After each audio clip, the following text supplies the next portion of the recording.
And so Mr. Morton's personal headstone is over on that side, and his wife Adeline's over here. The Limestone History Tour, we're calling it Heroes. Heroes. What did Mr. Hunter do in the limestone industry? He was the first one to get going in the Hunter Valley, which is between here and Ellettsville. Right. But somehow we picked up just the guy, and no guy ever did it on their own. Right, there's his wife. I'm sure she really supported him. And we're also pointing out the families that really got the limestone industry going, but they didn't do it on their own. There were lots and lots of people, many of them buried here. You'll never probably see them on a list of heroes, which is unfortunate, but they contributed to making the limestone industry in the local area what it is today. Mr. Hunter was also known for his service during the Civil War, because he did serve during the Civil War. And in fact, his first name, Morton, was the governor's name. And so it kind of interrelates with all the Civil War. And then he went on to be a congressman. And a lot of the people that started some of these industrial operations for the limestone industry did make good money, probably off of the backs of a lot of immigrants during that time, between the 1860s and 1900. And so they did go on to have political careers and contribute to overall society. But this is probably the biggest monument we'll show you today. And like Scott said, this is granite. And one of the things I find so interesting on this tour, watch all of these people that made the big money, you know, were the industrial leader off the limestone industry. Count up how many used limestone in their tombstone. It's interesting. And even today, when I tell my monument maker where I am living now that I want a limestone marker, they discourage it. And one of the reasons, if you look at limestone, is that it's a fossilized material. Limestone is simply all these little fossils welded together over time down in the earth. And you can sometimes see little fossils in them. Now, I'm not seeing them on this one, but you can sometimes see that. Where granite is a different rock. Marble is even, in my mind, worse because it's pretty fragile. As you can see, this one's broken, and a lot of the marble does age and discolor over time. Limestone seems to keep its color fairly well over time.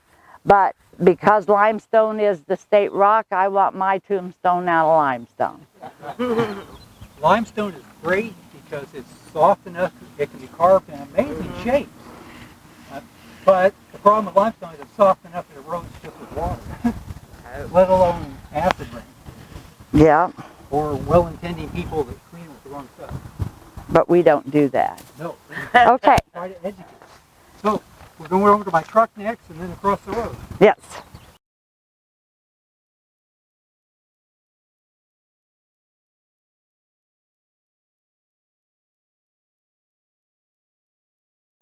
Somewhere else. So somebody inherited it.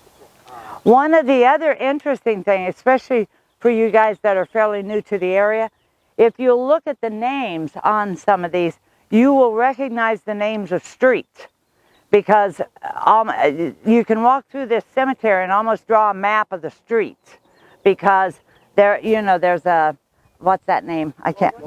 Yeah, and that's the name of the Arts Center. There's Fee Avenue over there. You know, you can just walk around and see all the various people. That doesn't mean there's not regular people here, but it is kind of interesting because you can place the name of the street.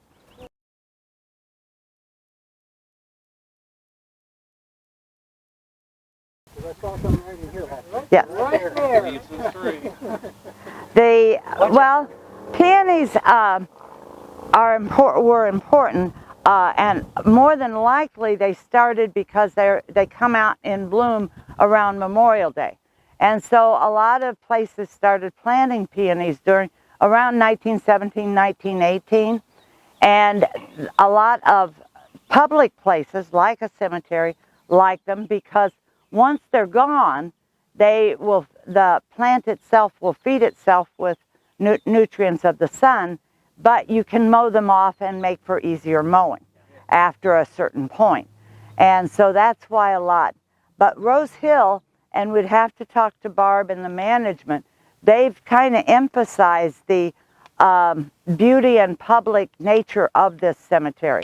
They want you to come and walk here. They've got little doggy bag stations so that you can come and walk your dog here. It's not supposed to be a morbid, horrible place. It is a public site for walking and enjoying the history of Bloomington, Monroe County. Prospect Hill Neighborhood Association, we repaired this headstone here. And I was cleaning it, and now I'm going to get a crack filler in there to fix them. Right. So that's marble like Lou was talking about. For whatever reason, that one broke right there. One of the rules of cemetery restoration is don't use anything to repair a stone that is stronger than the stone. And they put an iron peg in some of these, and that iron peg is stronger than the rock.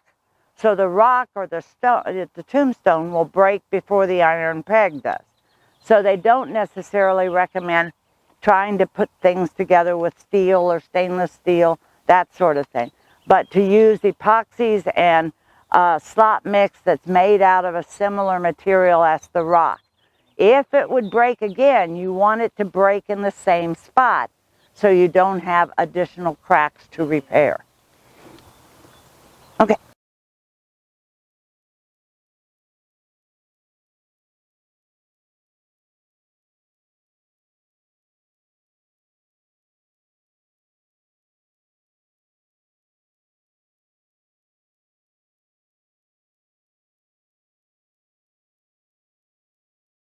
So that's what this is metal. And it's hollow. Yeah, there, he's got a ring. I don't wear rings. It was a great idea. The side panels were all precast, and they would lay down flat, ship it on the railroad. It was a lot lighter, and then you just bought these specialized plates and screwed them in. Just one problem. They were light, but they were too light, and a high wind would they would just sail. There wasn't weight in it. Oh, sure. Somebody had the great idea to fill it with concrete. Concrete's super heavy, heavier than the what we call it, white bronze? Uh-huh. Okay. See?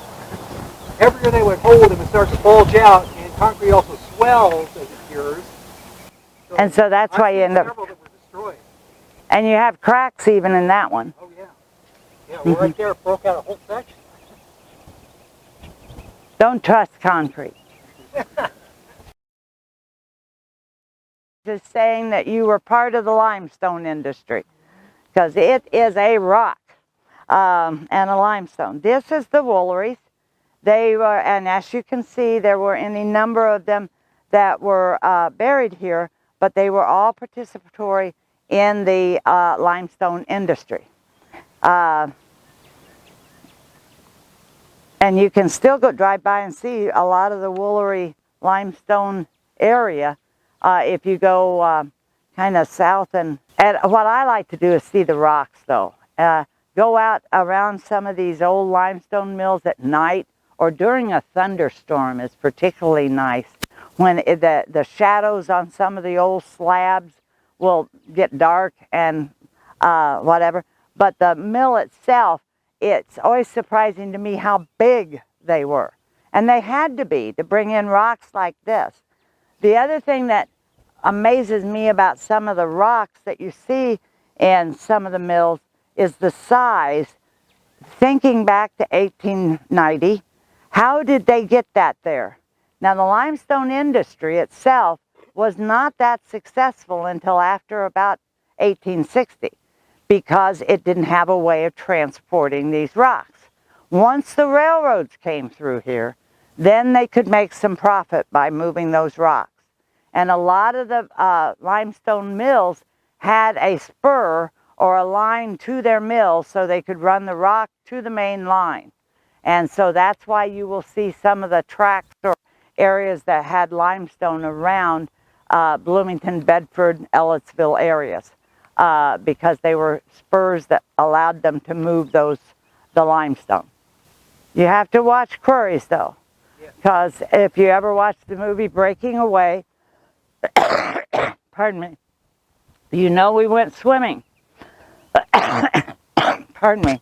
And one of the dangers in working in any of these mills, especially early on, was the risk of accidents.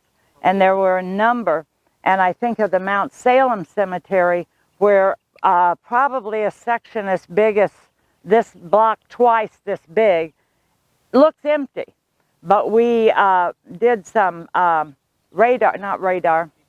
GPR, ground penetrating radar, and it showed that there were burials there. And these were Italian carvers that they had brought in, but there had been several accidents. And so they're buried there, and a lot of people call it the Red Hog Graveyard at Mount Salem, because there were accidents in trying to get these blocks out of the earth. So it's kind of a dangerous business, or was, especially back then. So, but if you ever get to Mount Salem, it's an interesting little cemetery. Questions? Okay.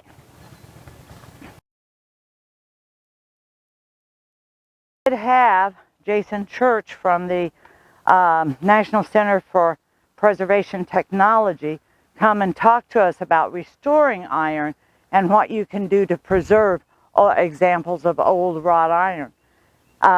But this is a good example. The way they joined together was so interesting. Out at the fairgrounds, if you go to the county fair this year, you'll see one around that cemetery, and they just joined together. It was brilliant the way they did it. And they made self-closing gates. And self-closing gates. So you have to admire some of the technology even back then. But I wanted to point out that Seward fence. We're headed towards Sudbury. Now, There's a street, that's a street. yes, but I wanted you to notice the tree stump. I think this is the tallest one in this cemetery.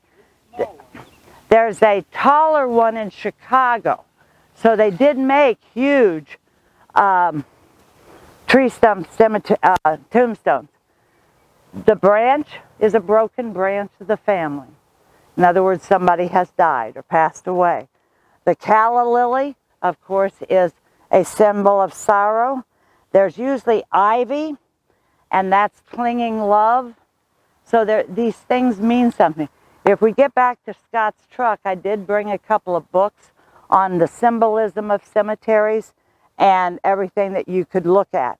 What I love about tree stumps is they peel back the bark of the tree, and put the name and the data for that individual on the peeled back bark. I just think they're lovely. But peace. And good restorationists I've seen them replace a head of a dove if they take the various slot mix and mix it and carve it. Now, I'm not that talented. I'm still hoping that Scott develops that skill.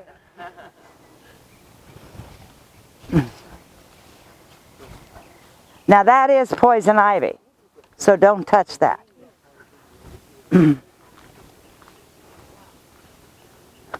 This is grapevine. You can touch it. It's all right. Now, this is Mr. Sudbury. Sudbury is interesting because he was not a limestone magnate, didn't own a heck of a lot. Well, he owned some, but he didn't make billions. He was a carver. And I think if you notice the tree stumps, the carving on many of these headstones, you grow to admire the carvers. And this cemetery was very lucky to have a young woman working for them, and she did research on the various carvers that were in this neighborhood. Sudbury is an example, and I consider him kind of egotistical, because anytime he could, he would get his name on a tombstone. And, you know, it might be Sudbury and Johnson, Sudbury and Company, etc. He loved to get his name on there. Now you can say, what do you mean, his name on the tombstone? That's only for the person that's buried.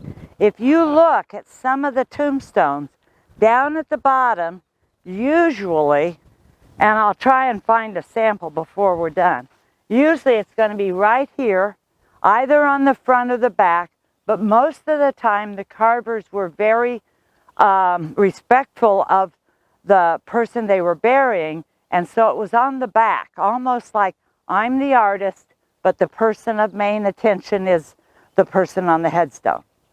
But you'll see his name quite a bit throughout some of the cemeteries in Monroe County. Well, they didn't have business cards back then. They didn't. So this is how they advertised. That's how they advertised. And Sudbury got his name out there. In granite. In granite, yep. Any questions?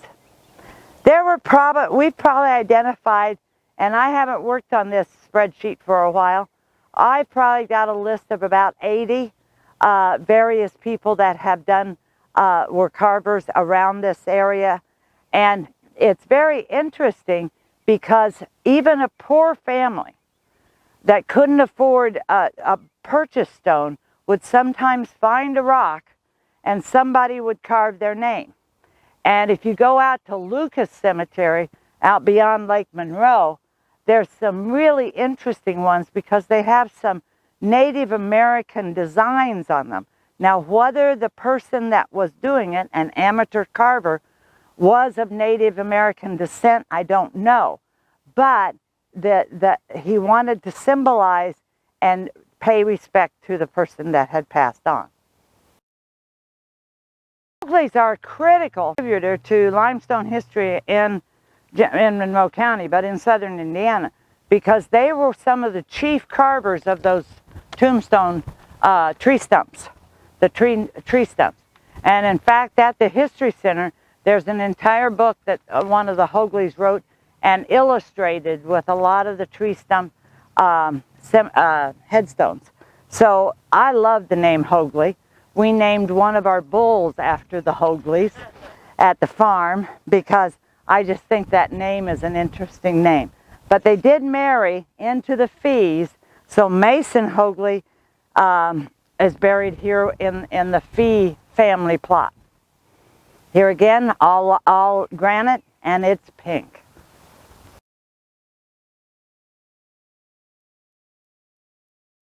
And you can see that it's just a huge family of reeds that contribute to this industry. And I always like pointing out the fact that they're still in business. And Limestone has made some recoveries, and then it's had some slumps and some recoveries as a building material. The Indiana Geological Survey, now called the Indiana Geological and Water Survey, because they took on water recently, they have studied the limestone industry in various ways. And now I forgot what I was going to say, Scott. I'm in trouble. I'm getting old. Oops. Been there. How much volume they still have?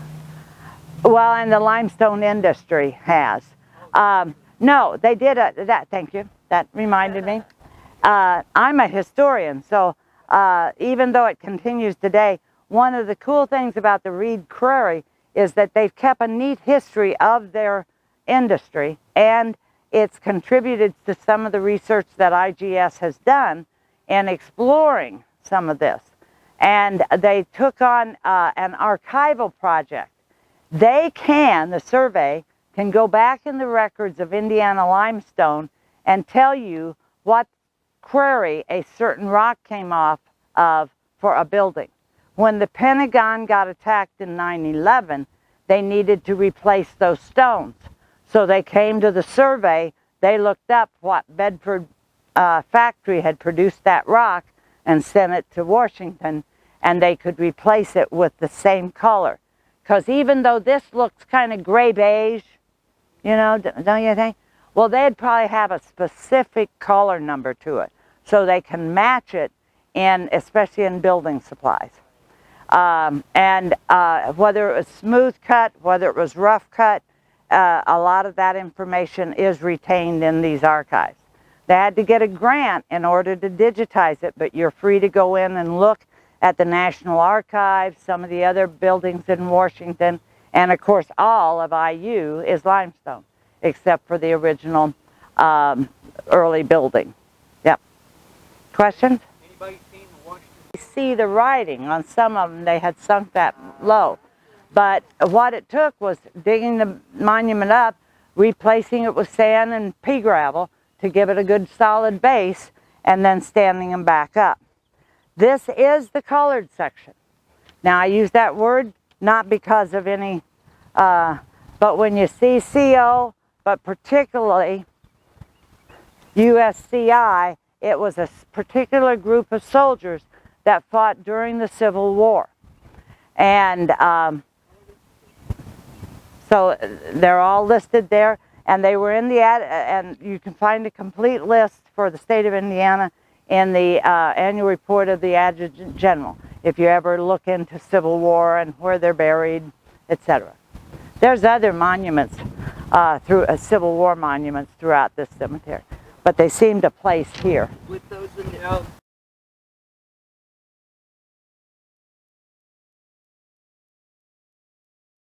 Of a prisoner of war camp during the Civil War, and about 10, 12 of the Confederate soldiers were killed. And so they're buried up at Lafayette. And they say that instead of having a round tomb, they're a pointy one because the women of the Confederacy didn't want those damn Yankees sitting on their soldiers' graves.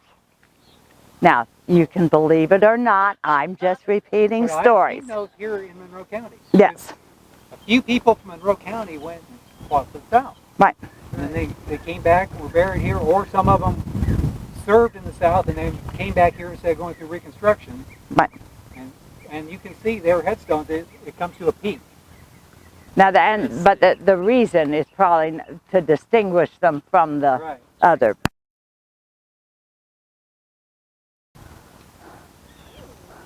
Isn't that amazing? Do we know who he is or what he did? Dylan?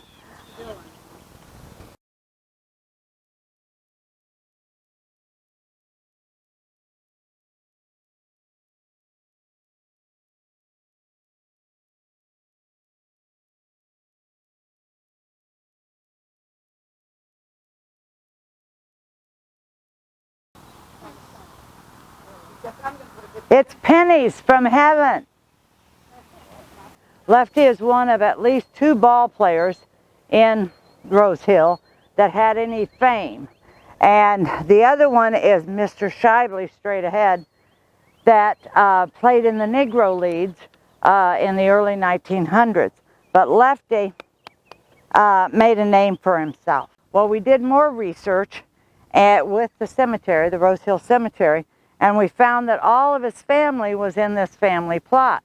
And I said, well, you can't give George a monument if you don't give his wife one, because you know she contributed.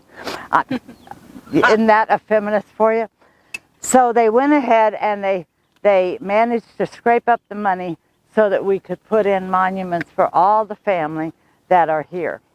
And that may be the case with other grave sites. And we can't always do that, but because of George's baseball fame, they said they called him Rabbit because he was so fast. He could run the bases like crazy.